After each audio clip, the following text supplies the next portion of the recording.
It's unclear to me whether, when they come up with these numbers, are they anticipating like $500 billion in retaliation against China.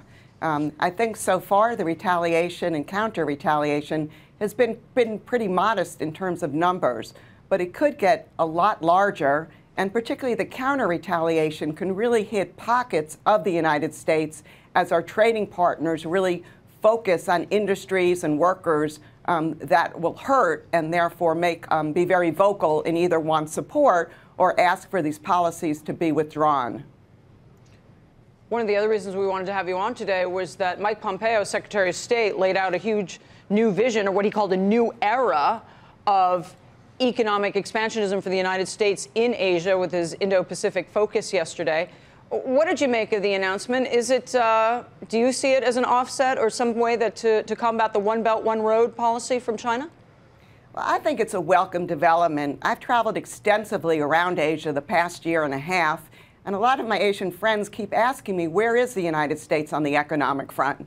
So the fact that the administration has gone forward with this initiative, which involves a lot of different government agencies, is positive.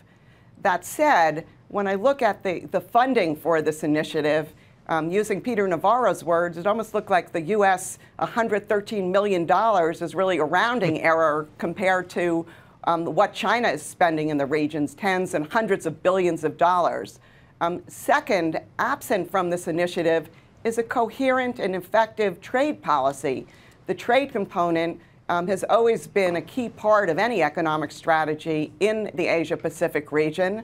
We're not in the game. We keep talking about how we want a network of bilateral agreements, but so far our trading partners haven't raised their hands and said, yes, we want to do a bilateral deal with you. I just want to ask you a question about President Trump's negotiation strategy or style.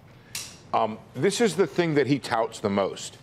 And yet, 18 months into the administration, maybe it's too soon to say, but we don't have a single major deal. And in fact, several former trade reps I've spoken with said, we are further from a deal with some countries like Canada or even Europe than we were before. They point out, for example, Trudeau's popularity rating went up after he was called names by the president, and that Trudeau might have been ready to deal on dairy, but now he can't possibly deal on dairy.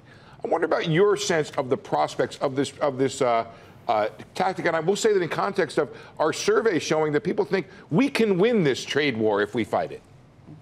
Well, look, trade deals have to be win-win, and each country has to go home and be able to tell its people that they've benefited from these deals.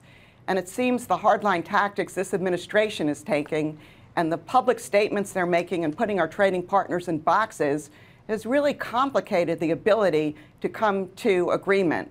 Look, it's too early, and I know there's good news on NAFTA, and the Mexican Trade Secretary is coming to town tomorrow, and he's very positive about the ability to conclude a NAFTA agreement. So I'm not saying it's impossible, but I think the administration has kind of complicated their negotiating ability by putting our trading partners in boxes and in untenable positions in their own politics unless they stand up to the United States.